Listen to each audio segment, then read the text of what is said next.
This is a shooting board I made about 10 years ago. What we're going to try and do, planing end grain is really quite tricky. If we can set this up nice and square, we can run our plane along here to plane this fantastically. But we need to make a jig that's going to be long lasting. There's two components in this that really make it have longevity. This is a slick strip, which is self-adhesive, which you can stick down. And the other part in here, there's a piece of Perspex, which I machine very accurately, and it sits in a rebate, and it just pokes forward of the MDF. It means that the MDF's not going to get worn away, and the MDF's not going to blunt your plane. So see if you can get your timber set up so your face edge is in against the fence, which is set up nice and square. Get your plane in against the piece of Perspex. You want a decent sized plane that you've got a good length in front of the blade to run against your timber.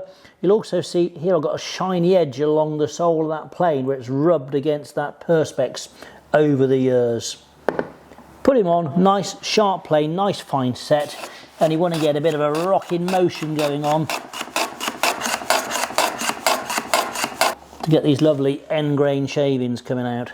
If you want any of our AUK Perspex strip or slip strip, check us out on woodworkersworkshop.co.uk and look at our social media channels as well.